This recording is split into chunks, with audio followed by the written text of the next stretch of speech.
Okay, so good day, everybody, depending on where you are in the world.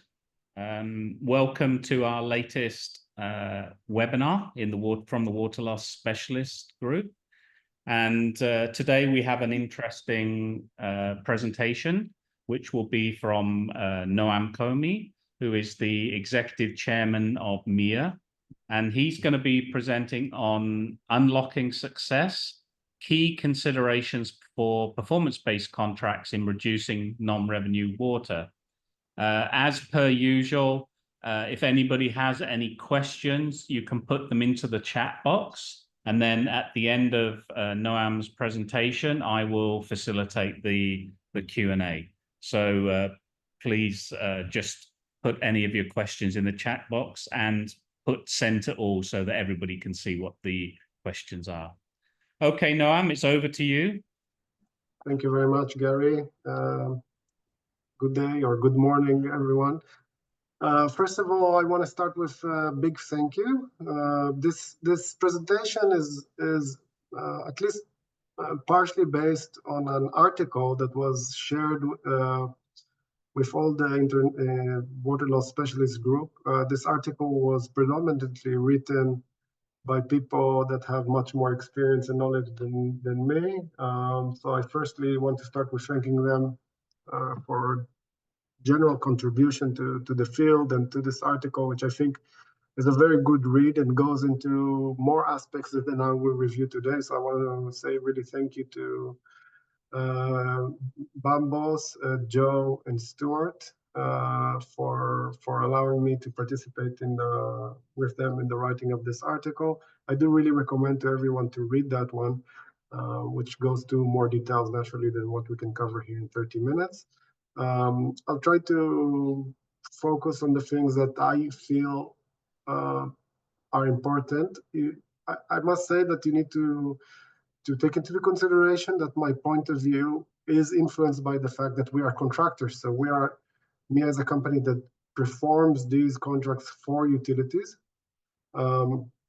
which means that my perspective might be different than the ones of the utility or the ones of the IFIs financing it, etc.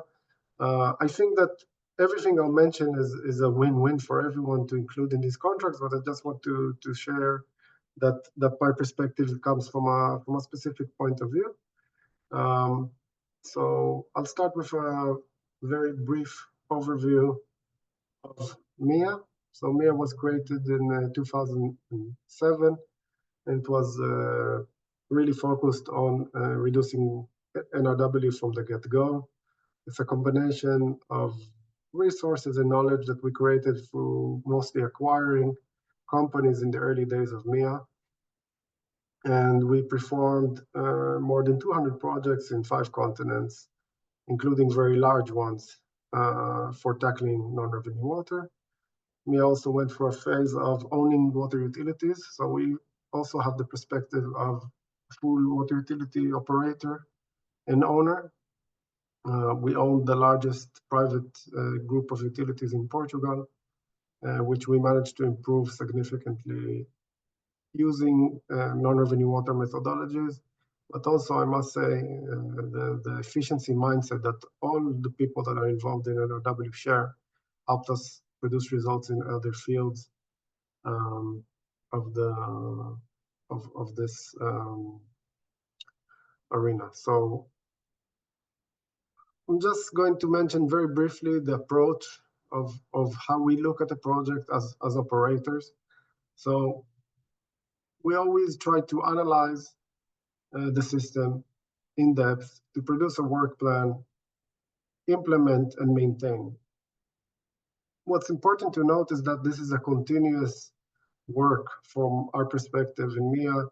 We don't think the analysis or the planning ever ends in a non-revenue water project. You all live in utilities, you work with utilities, you know that there are very animals that are changing very frequently. So it's almost like a human body. And we believe strongly that in order to have a successful project, you can't just design a project and build it. So I do believe it's very important to make the distinction from the get-go what's the difference between design and build kind of project than a performance contract, which is, from our perspective, should be completely different. So in a classic design and build project, you just have a very structured bill of quantities. You need to implement X kilometers of pipes, replace X amount of service connections, install meters, install this, install that, and that's your deliverable as a contractor. But we believe that's a very ineffective way to tackle non-revenue water, because you never know until you work on the ground exactly what you need to do. And these things change with time. So we believe that what needs to happen is that contracts need to be output-based. What does that mean? That the result should be a reduction in volume of losses. As you will see here in the presentation, in some places, I mentioned percentages, but we all know, and it's important to note that this is not the way to really look at the system. Okay, the percentages are illustrations of what you can achieve. So here, I don't want to spend too much time on what Miya did. I think you can all check our website. I've probably heard about our projects before. But you can see here different projects in different geographies and very different environments that we performed around the world. We mentioned these because they are large and successful models and have different contractual models. Okay, so I'll just, all of them have a performance element, and I'll try to talk very briefly on each one just to give you a taste of the kind of contracts you can have as performance contracts, because having a performance contract does not mean that it's a box that you have to deliver in a certain way, and there's flexibility in the design. So I'll give 3 examples. So Manila, Philippines, we actually worked in a more classical kind of consultancy, even kind of structure with performance element. Okay, so CapEx was performed by the utility, by Manilad, and also most of the staff was provided by Manilad. So Manilad is a very large utility serving a huge population in Western Manila, and they had the resources and they had the people to perform works. We did hire and train 500 people for them, but that was, I would say, a relatively light kind of implementation and integration. Okay, so we didn't have a huge team there of our own, and the responsibility for some of the work, or a lot of the work, was actually with the utility, and we gave the direction in real time. Why was it still a performance-based contract? Because we were compensated on performance, and we did have the control of how these activities should be managed. On the other edge, on the other side of the level of intervention that you can have, I'll use the example of Bahamas. In the Bahamas, because it's a very small utility, also it's a very small country with very limited resources in terms of manpower, etc. It's a full turnkey, which means that Miya, in that case, did everything, including all the civil works, hiring all the staff, and doing everything by itself in the implementation phase. Later on, there's a maintenance phase in that contract that involved more activities that work closely with the utility, but it was a very significant scope of work in that respect. And it's also performance contract. So just to give you the variety of things that you can do.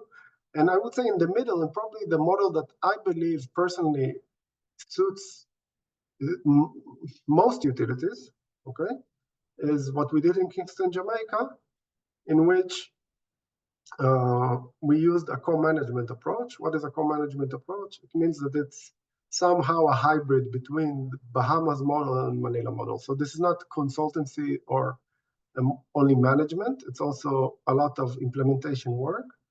But the idea is to combine employees and experts from the client side and from the contractor side to work side by side on everything. So everything you do, leak detection, leak repair, pressure management, installations, meter reading, everything is done in conjunction and together with the staff of NWC in Jamaica, and that offers two benefits. One is that it reduces the amount of budget that you need because you can use staff from the utility, assuming you have available staff, and you get on-the-job training. So just to give you a flavor of when we say performance-based, it doesn't mean a specific scope of work. There's a variety of things that we can speak. Okay, so now I'll speak a little bit about what do we want to achieve from the contractual point of view. Okay, so the trick is, at the end of the day, what you want to do is to create a full alignment of interest between the utility and the contractor. This is where the performance element comes into play. Okay, the performance element essentially forces the contractor to do a good job, because if not, he's not paid or not paid well. Let's say it like that, and he can lose a lot of money if he does not implement the contract appropriately. So it forces the contractor to take a risk, and it creates the alignment of interest.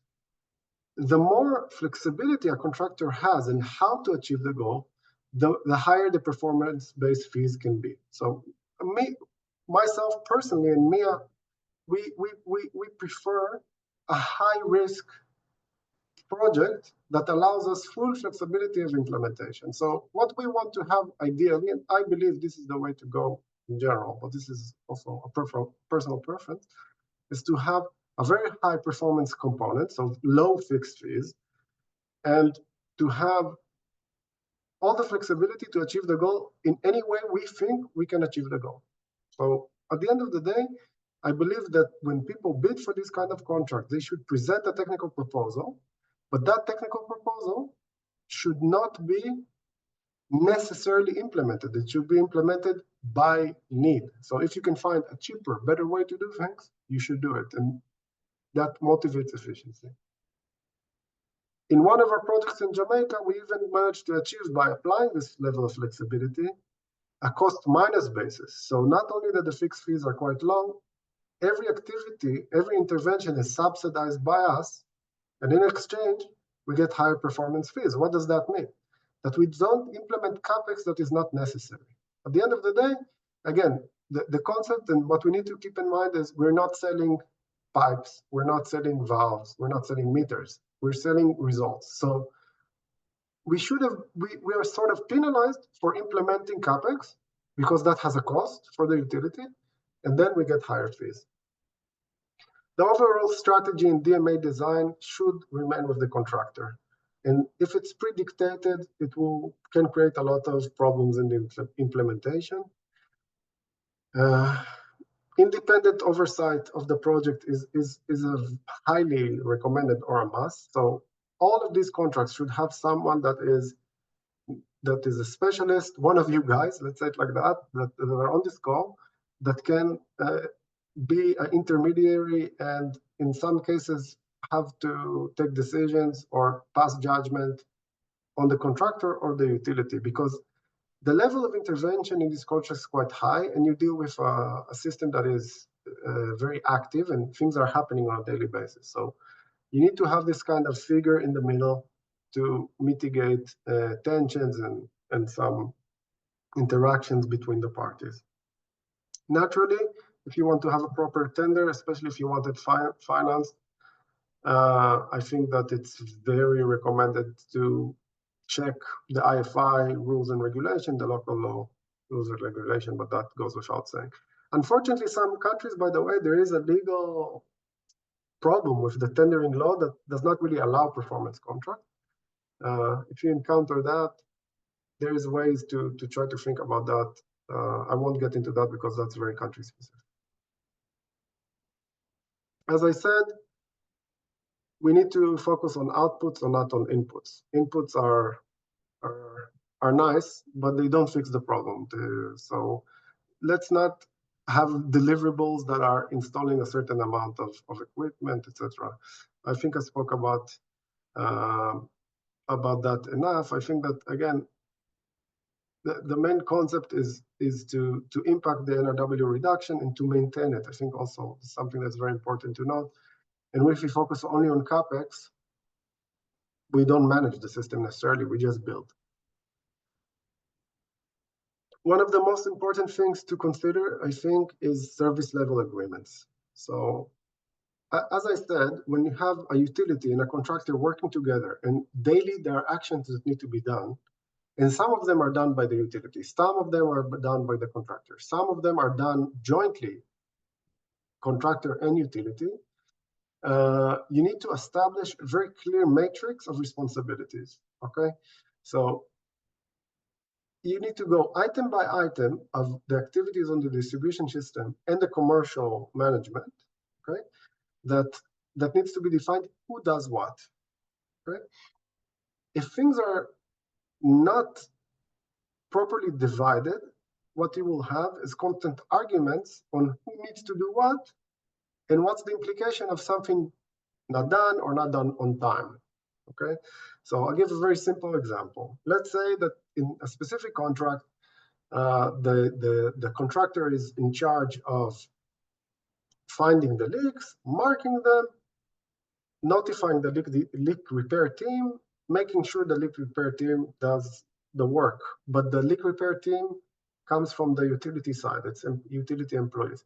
And then they don't come, or they don't come on time, and those leaks continue to produce losses. This is something that has to be pre-agreed how to deal with, because if not, again, you will go into a discussion of, okay, I found the leak was not fixed, who's in charge of that? Now my performance is not there, I'm not getting compensated.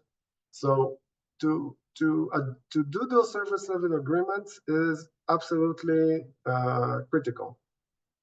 Another thing that you need to think about is not only activities like daily activities, it's also things related to supply, okay? Supply and because without supply to the network, sometimes there's activities that you cannot perform at all. So I'll give a very simple example.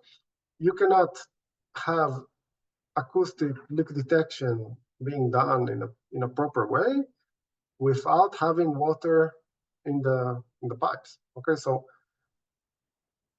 it doesn't mean that you cannot implement a project in an intermediate supply network. It just means that you need to pre-think how to deal with that, okay, and plan around it. Because again, if you don't, you encounter difficulties and frustrations. And at the end of the day, for this to work well, you need to have a very good alignment between the parties. And if this is not predefined,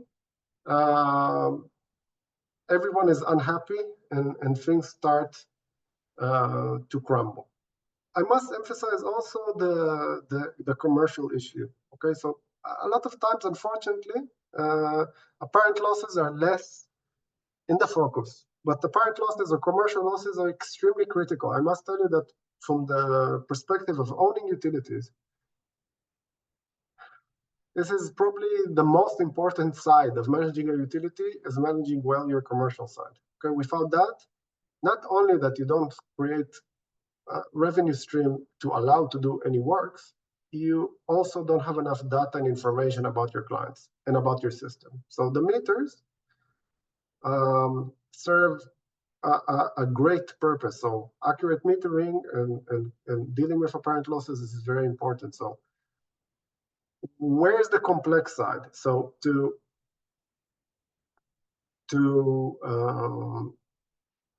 define who does meter changes, and meter reading is usually easy. Where do you start having more difficulties is on enforcement of legal obligations and dealing with illegal connections. Why? Because again, water is a social thing. We all know that, has political things around it. But I think we can all agree, every water professional will agree that stealing the water and illegal consumption of water is a bad thing for everyone. That's not the way to distribute the wealth in society, is through stealing water. Okay? We have other means to do that. The water utilities are also not very effective social services. So, and that creates that can create tension. So we need to define very well how to build the process to deal with illegal consumption. Okay, so enforcing that is extremely important. This is an example of a service level agreement. I actually did a copy paste of this from one of our projects in Jamaica in Portmore. Okay. And then, as you can see, it's part of the SLA. Okay, you have the field activities, the description. Okay, who needs to do what? This is the side that needs to be done by the utility, the year wherein it's applicable, and what is the adjustment rate for the performance fees. Again, so this is to mitigate the financial impact. Of course, we don't want to use the SLA. Okay? The SLA is something that you don't want to use. Ideally, you don't use it. But the best way to ensure you don't need to use it is to have it. Okay.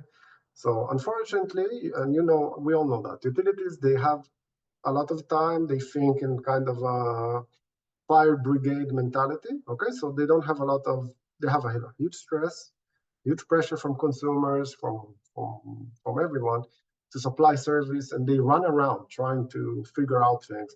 So if this is not in place, things can be neglected. When this is in place, things will not be neglected, because if something is neglected, someone's going to pay for that. Okay, so when there's money attached to it, people think again and they do what they need to do. So I really do recommend to implement this kind of measure. Some financial consideration that I think that are a must to consider. One is how to deal with long-term financial obligations. So again, potentially these contracts go from 5 to 10 years. And for example, now there's a tender out for the whole island of Jamaica that can go up to 15 years. When you deal with long-term contracts of any kind, but specifically here, you have to adjust for indexation and cost fluctuations. Now, we all know that also performance contracts are more prevalent and more used in developing countries, which are more exposed to inflation risk. Okay, so there's inflation risk also in the US and the UK, etc. But when you deal with smaller economies, the risk is quite relevant, and I think that is something that we need to always put an eye on to avoid problems, because sometimes the utility can think, it's not my problem. Let them think what's the price and let them suffer. But the thing is that doesn't work like that. If, for example, if you have and we've had this situation, you have a 40% inflation rate in a place. If you wouldn't have the cost indexation, you would just leave the contract. You can't perform it. And if you perform it, you're going to be stressed on margins that you can't work. You need to start firing people, etc. For international companies, and again, working in developing countries, also currency fluctuations are very important to deal with. What we regularly recommend, if possible, and not all places is possible, to have a dual payment. So have some of the payment in local currency and some of the payment in foreign currency, like a euro or a dollar. That makes a lot of sense because, for example, if you go to Jamaica, they don't produce PRVs in Jamaica. Okay, so you need to import them. So you need to have some connection to US dollar or euro so you can import properly. Okay, also there are other costs like headquarter costs that are associated with this currency. I know it's a bit more, not very water related, but I think that we have to think about these things if we want a sustainable project. Clear definitions of liabilities are very important. We are very fortunate that we don't deal a lot with damages in our projects. I must say that we are lucky in general that we're dealing with the water system, not sewage, in which you have theoretically, and not only theoretically, in practice, more situations that you have exposure of damages both to people and property. But in any case, liability needs to be very well defined. And this is not something that we can just copy paste from a contract that deals with something else. People need to think about that in the context of the specific activities that are being performed. So the legal departments need to have a thought about how to deal with that. Insurance is something that is also sometimes people just use a template, but you have to have proper insurance coverage to cover the risk for the client and the contractor, with everything related to the performance of the contract. You need some financial security and stability, and you have to address that. It doesn't need to be excessive. I must say, we need to be rational. Again, what's the amount of damage that can really happen in these contracts? Okay, because usually in NRW contracts, the level of damages that can be caused to people and property is low, right? Or and also it's quite rare compared to other activities that you have these kind of events. But still, I do think an insurance advisor should be attached to any of these contracts and design a proper scheme. It's not something that we can just randomly put in place. I think almost goes without saying that the regulatory compliance is something that needs to be very well defined. Every country has different laws, regulations, etc., and needs to be very clear that the contract is compliant with all these issues. So again, a local lawyer is always essential to define the contract in this regards. I think that it's also quite important to make sure that there is in any of these contracts a good way to document and the communication between the parties. So regular reports, regular meetings that have minutes to the meetings are very effective in resolving issues when they arise, because you at least have a history of what happened. Another quite legal issue, but again, very important one, is to have proper dispute resolution mechanisms, okay? So I think that let's start with something that is not specifically mentioned here, but I think is very important. Again, if you have an independent consultant, he's like the first line of mediation, okay? So usually you'll have someone that is wise and has the experience that can mediate a lot of the issues, especially if their nature stems from a technical issue. Sometimes it's not enough, but this is the first line of defense. So I would say regular meetings and communication is, plus having an independent consultant reviewing the project and advising the parties, is the first line. Then I always think that it's preferable to have clear mediation or arbitration clauses, okay? Mediation can be tricky, okay, because mediation can take time and can slow things down. I personally prefer in most jurisdictions to go with arbitration and not with litigation on the local courts. This is also good for the utilities to include because it gives international companies some peace of mind that they can work in a place and not be very influenced by the fact that they are not local if they need to face a legal claim.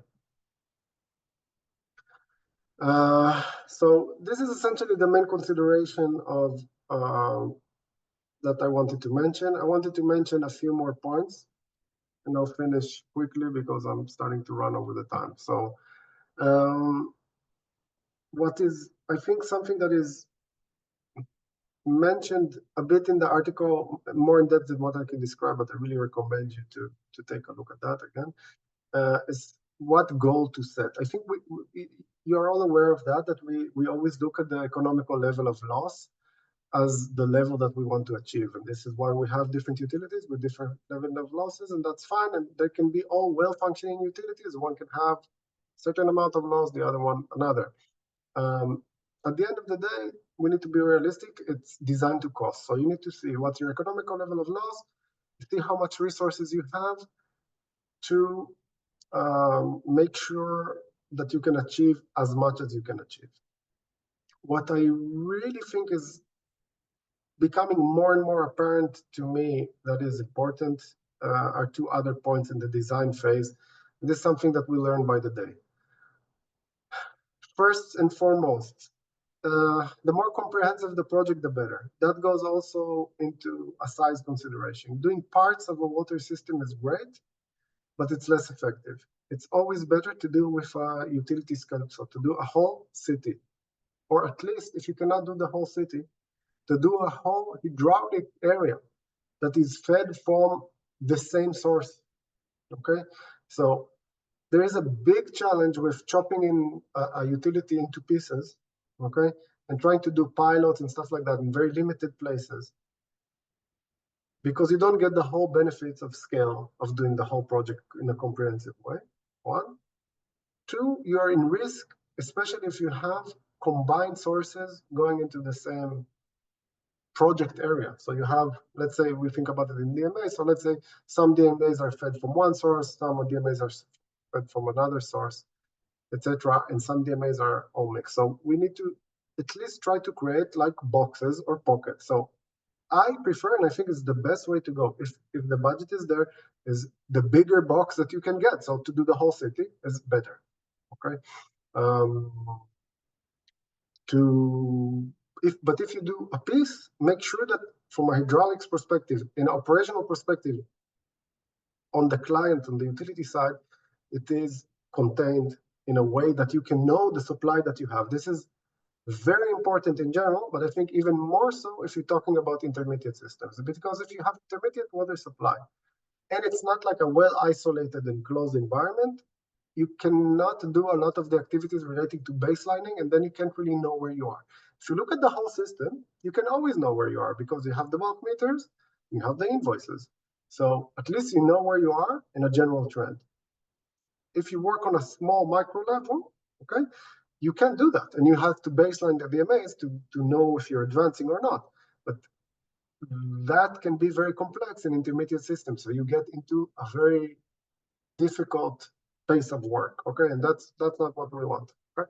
Another thing that I would mention is, I talked about flexibility in achieving the goal. It's very important, I believe, not to impose phases in the projects that are not absolutely necessary. And it goes back to flexibility, but just looking at the list of activities here, so I'm remembering more points. Some NRW activities, reduction activities, specifically metering, specifically PRV, implementation, etc. Most of the activities actually don't require closing the DMAs. We have to close DMAs. I agree with that, and we need to manage pressure. We need to do live flows, and we need to manage a DMA. That's something that we all agree. But I think that it is sometimes a waste of time, okay, not to implement everything that you can in the first go. So if you go into a system, you have high pressures, okay, install PRVs quickly, get quick wins. Okay, so I would say, in other words, have a quick win initiative in every contract. If you don't want to have too much flexibility, it's not for your liking as a utility, that's fine. At least allow high flexibility with a quick win program so you can get benefits fast. Again, getting benefits fast, getting more water into the system, reducing costs, increasing your revenue fast, and that money can be used to do things. So that's great. This is just to close, when I was speaking about the co-management approach, just to give you a real illustration of how that looks. Okay, so because I think this is a growing trend in this industry, and just to explain it a bit better. So you have the scope of work. You decide what is co-managed, right? What is the utility's role in any of these activities? So let's take leak detection, okay? Leak detection, execution is by the utility, management and supervision by the contractor. So this is from an example, okay, that we use, for example, in Jamaica. Okay, so what does that mean? There's a leak detection team from the utility. Their manager is from Miya. And Miya also supervises the work, okay? Same for leak repair, and then you also supervise the repair quality, which is something that unfortunately sometimes is less important in these projects, and something that what we need to be very well aware of is workmanship and good quality of repairs, okay? So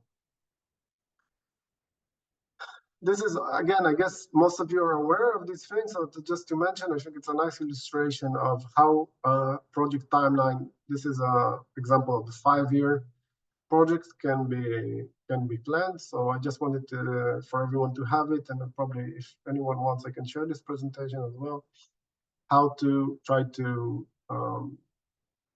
sequence the activities. Okay, so you start with mobilization period, which should be quite short.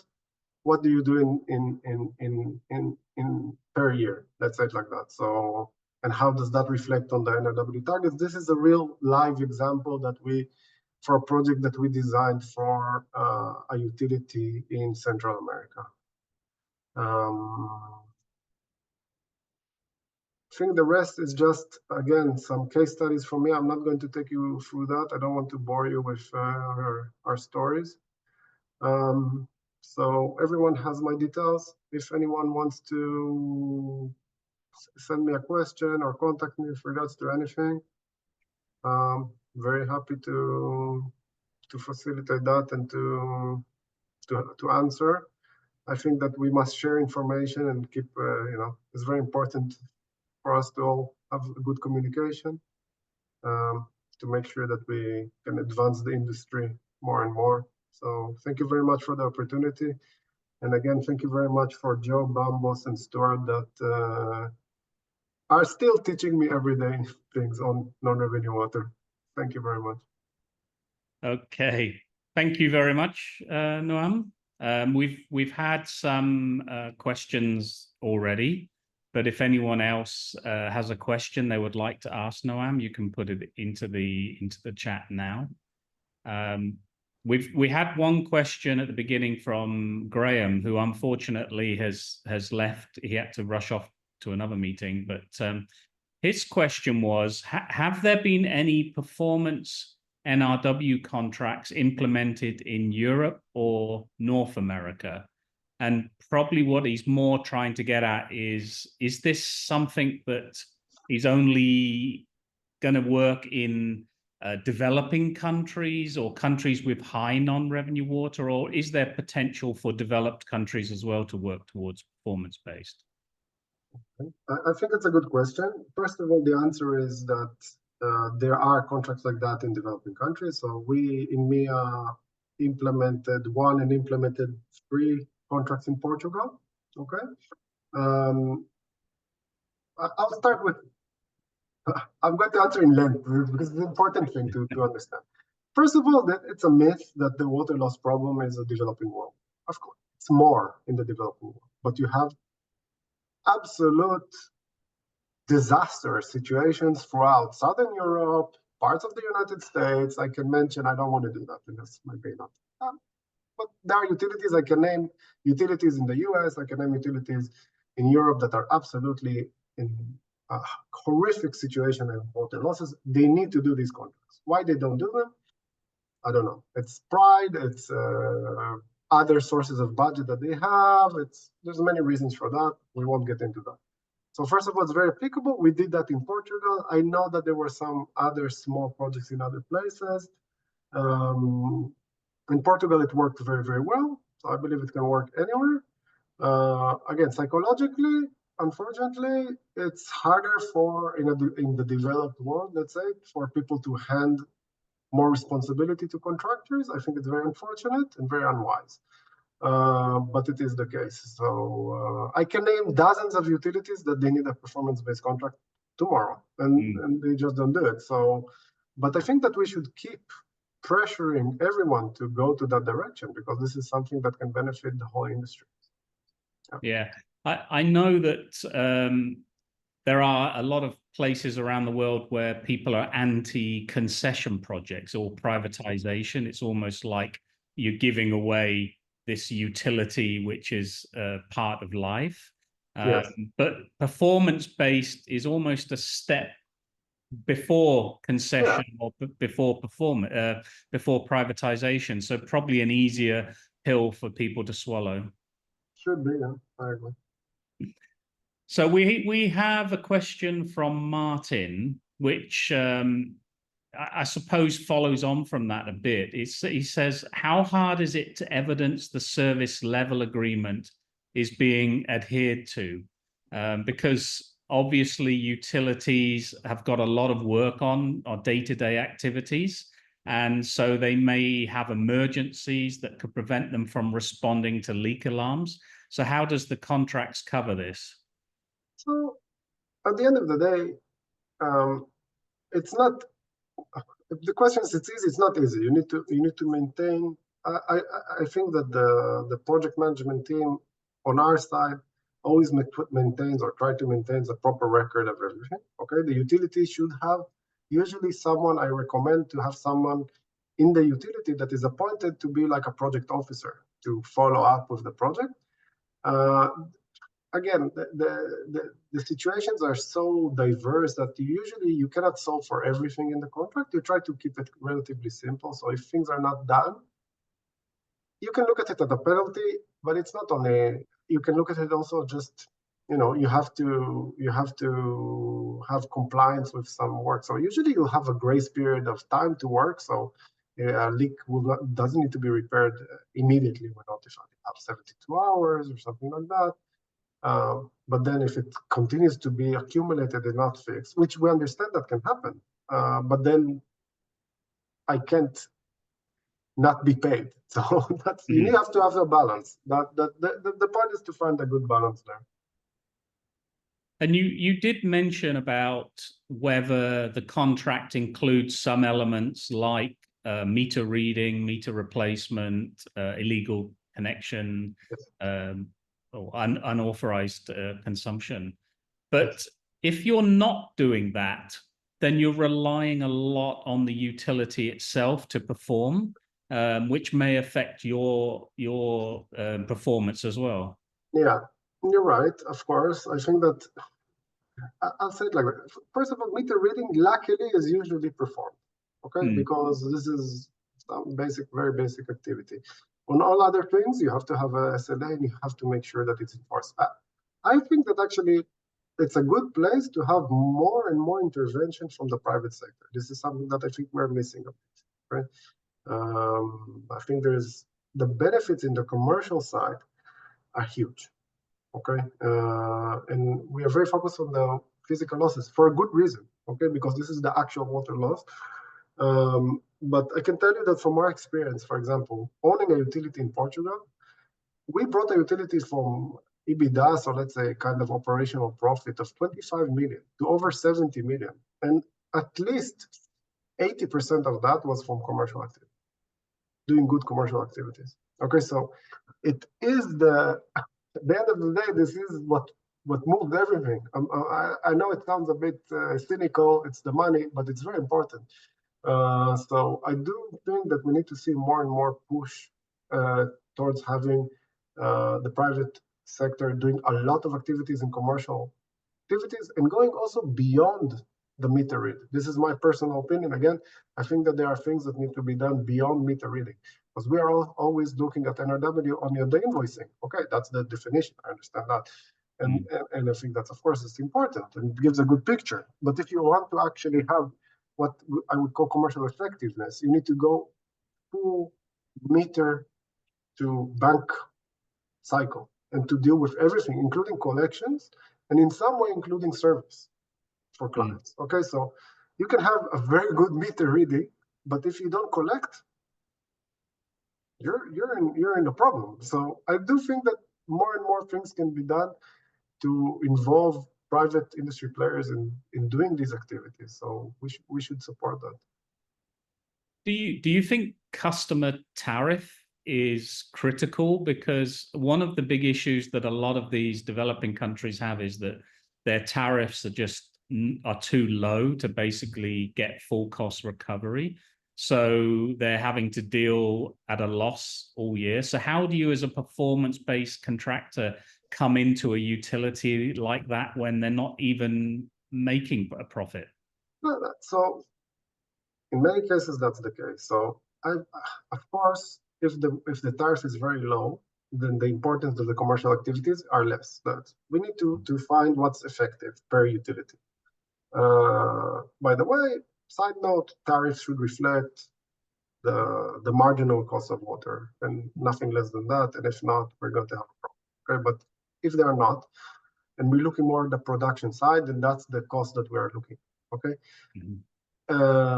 Luckily, in some way, sometimes the financial benefits in these places is, or at least the economical impact, not necessarily purely financial, can be huge, because a lot of times when you have a low tariff and you don't cover, it comes with a huge array of other issues, including not being able to supply. So there is a benefit of connecting more clients as well to the network, which you have probably less in a place where the tariff reflects. Okay, so you can balance that out.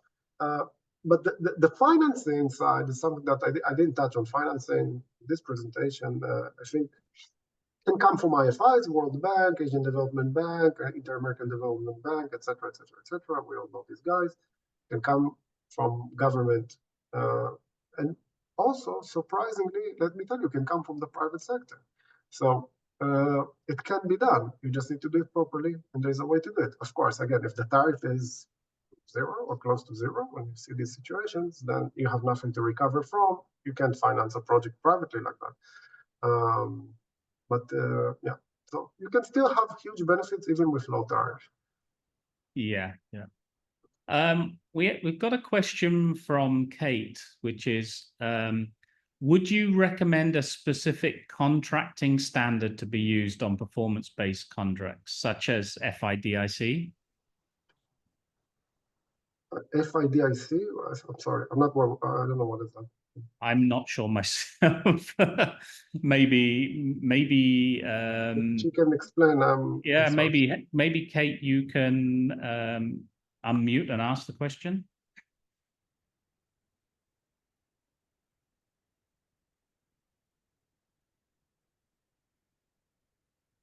Oh, maybe she's busy at the moment. But anyway, let's move on to another question. How do you deal with, this is from Darren. Oh, hi Kate. Did you want to clarify the question? Yeah, I'm just interested if there's a sort of an international standard for that you prefer to use now on performance-based contracts, or is it much more a question of a standard form of contract based on the country that you're working in? I've come across FIDIC contracts on engineering programs in certain parts of Africa. Yeah, so I think that's very different. Okay, so again, these kind of contracts, now I understand what's the FIDIC. So these are actually design and build contracts. Okay, so I think they are not compatible with what we're doing. Okay, maybe some of the standards are. I'm not saying it's completely irrelevant. I do think that at the end of the day, the most successful way is a tailor-made suit. I don't think, unfortunately, that there is a standard that you can apply across the board. And also, as you mentioned, countries vary in regulation, vary in what you can do, what you're allowed to do. So you have to, I think it's not even a country level. It has to be a utility level tailor-made suit. But every utility has a bit of different challenges. You have to review them. Some parts of the contract can be quite standardized in a specific country or region sometimes, but beyond that needs to be tailor-made. So it's time, very time. Very time out there and do that work with the utilities to prepare a good program. Very time consuming, but I suppose from what you've said, that care and attention in getting the contract right. It's worth the time to get it right for that customer in order for the contract to be successful for both sides. Yeah. There are people here on this call, I see the names, that it will take them a bit of time, but their experience, they know what they're doing. I think that it's a the project design. If you've never done it, okay, if you've done it, fine. If you've never done it, call in an expert to help you design the program. I think that is highly recommended. Usually you see that. Usually there's a sort of like a phase of, usually there's some procurement that asks for people to submit consultancy services to design the project. Okay. By the way, I highly encourage to make sure that the people that are selected have experience in performance-based contracts, because because if not, you're going to have a lot of problems. Okay, so I'm not saying that only because it's good for us water loss people. Okay, actually, Miya does not supply this kind of consultancy services, so it's not self-serving. But you really need someone that knows what he's doing. If you just take a generalist, you're going to have help. So. Thank you. Okay, thanks, Kate. We've got another question. It's how, and I suppose it follows on a bit from the contract. How do you deal with contracts that are at risk of early termination? For example, if the client is a local government unit or local water provider and there's a change in leadership or funding cuts that impact the project, how do you structure the contract to affect that? Okay, so my choice, we don't necessarily structure them. So I think what is fair is that there is some sort of compensation for early termination. That is something that should happen in every contractual long-term relationship. I think that should be drafted carefully. I think that early termination has to recover not only the cost, okay, of the contractor, but also some profit for the contractor. Because if not, people will not be very keen to bid in situations that they think that they can be kicked out. So sometimes people can think, okay, I'll do the easiest for me as the utility. Okay, I can kick you out whenever I want, and you don't get anything. Okay, it sounds attractive until you bid. You go to the bid process and you don't get enough people competing. Okay, so you need to make it I would say fair, and that's quite easy. Lawyers know how to deal with that very well, so that shouldn't be a very difficult thing to deal with. And I guess there would be stepped targets, so it's not like 100. You have to reach 100% before you get your performance base. There's going to be stepped targets. So throughout what we like to see in contracts is to have a monetary amount per cubic meter of loss reduction. So as easy as that. So it's not that I need to reach a certain percentage to start getting compensated. From the first cubic meter, I need to be paid for even that 1 cubic meter that I said. Okay, so, and that makes things easier, okay, and linear. I don't like, in general, I can say that, by the way, I'm a lawyer in background and I've done a lot of contracts, business contracts and other things. Step functions are hard to deal with. They create problems, okay? Because go for linear formulas if you can in everything. Okay, so from compensation to employees to vesting of options to non-revenue water reduction. Okay, we've got an interesting question from David. How do you deal with baselining in performance-based contracts, especially if you discover the utility baseline data is incorrect? So, okay, first of all, I think that a good contract has a first year of the contract, of at least part of the first year. It doesn't have to be the full year, okay? But let's say the first month of the contract should be baselining activities. So you have something that the right way to do it is to have something in the tender that is almost an assumption, okay? We assume that we have this and this and that, okay? Of course, should be based on some work. And again, as I said, there's people here that you can hire that can help you prepare that. But as you said, he's very right. You can find in practice that is not the case. We've had that happen to us, okay? We've had that happen to us in the Bahamas. Okay, so in the Bahamas, the losses were approximately 20% or 15% higher than expected. Okay? The contract allowed us to step away from the contract in that kind of situation. Okay, why didn't we step away? Because it was a good contract. The guys that designed it were smart. I must say it was excellent. And naturally, that wasn't it. So because the compensation is per cubic meter, not in step functions, because the compensation per cubic meter is suitable, it was worth for us as Miya to start the work from a more difficult place. So in general, I recommend a year of baselining. In the first year, you need to redo the baselining, readjust the contract targets. That's the reality of these contracts. Yeah, okay. We've got a question from Core, which I think goes around where you're talking about it's better to do it holistically from the source for a performance-based contract. But he's asking, is performance-based contract suitable for a certain scope of non-revenue water reduction instead of the overall? So could you do performance-based just on leak detection, just on commercial losses, just on pressure management, I suppose? You can, I guess. Is it? I don't think it's the way to go, but you can do it. I think that it's then they can't really measure what you want to measure, which is reduction of losses. Okay, so you can do anything on a performance measurement. Okay, so you can, but it's much less effective, and you shouldn't do that. Okay, so there's no reason to do that. And the thing at the end of the day, I'm going to say something that is not very good, maybe for people to hear, but it's true. This is not rocket science. Okay, there's a lot of experience and knowledge here applied in the contracts. One of the key things that make a performance-based contract much more effective than any other type of program is not because Miya is there, okay, or because another company is there, because there are other great companies that do this. It's a lot because there is this kind of focus and concentration from the whole organization and a commitment from the whole organization to achieve a target. It imposes a mindset on the organization. If it's designed correctly, it's comprehensive enough, it's large enough, it's holistic enough. Everyone needs to communicate. Everyone needs to talk. So you start having the communication between different departments and the utilities. This is critical for the success. So at the end of the day, isolated, yes, you can do that.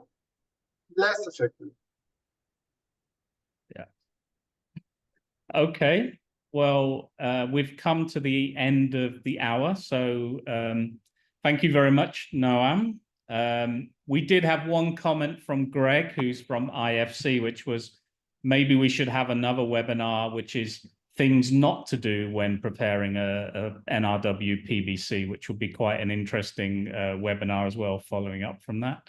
But thank you very much, Noam, for your presentation, and thanks everybody for your questions and your input throughout the hour. Thank you.